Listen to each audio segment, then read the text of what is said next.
give him his ROI, like his return on his investment. Our fans, football teams are essentially publicly traded companies. Fans are shareholders. They have expectations. They want to win. We want to win. So I felt all that every single day, and it didn't necessarily add more pressure to me, but I just wanted to be sure I was doing everything I could to get ready. So I think accountability, passion, hard work, ability can separate certain people from the rest of the pack. You mentioned Eli. The bond within the Manning family is the parents added about that thing. Tell us a little bit more about growing up as a Manning, your dad's influence on you. We got the bad advice. Yeah, that's right. And you gave me some good advice along the way too. Now, my dad was my favorite quarterback, my hero, my dad, my role model, all wrapped into one. I know that my dad said no to a lot of things after he retired from football. I was 8 years old. That would have taken him away from a lot of his kids' activities, youth sports, school functions. My dad was present in our lives. Both my parents were, but I know that he said no to some things, and I guess I appreciate now that I'm in this second chapter. I still, do way too many commercials, I admit that, but I kind of do it at least on days where I can do it, where I'm going to be at my kids' baseball games and my daughter's softball games this weekend. I wouldn't miss that. I'm going to coach my son's football team this fall, so I cherish those opportunities, and my dad was a great mentor that way. He never pushed us into playing sports. He encouraged us to play sports because of the valuable lessons that sports teaches, taking coaching, overcoming adversity, working with different types of teammates. We never pushed us. I think that's important, right? It needs to be fun, especially at that age. And my dad lost his father when he was in college, had a big impact on his parenting philosophy, telling us he was proud of us, telling us he loved us. There's a good documentary on him a couple years ago kind of telling that story.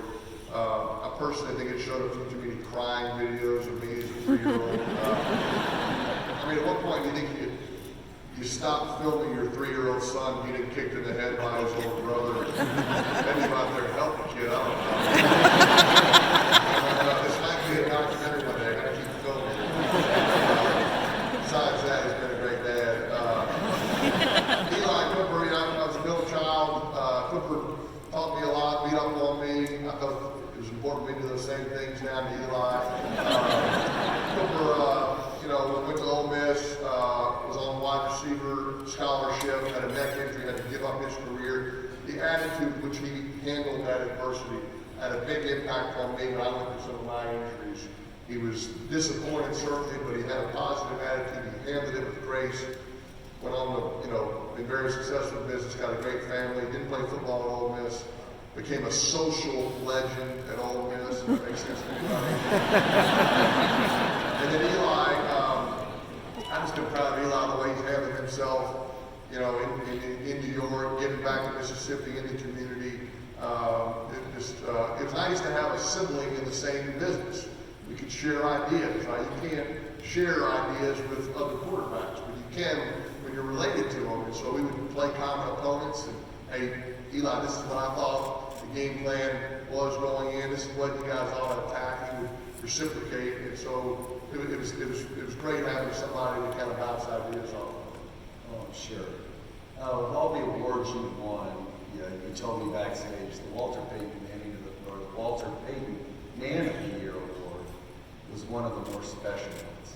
Tell us about the significance of that. Well, it's a significant award for the NFL. It's the award that they present last at the NFL Awards honor show, and Walter Payton was a great servant to the communities, and so they named the award after him.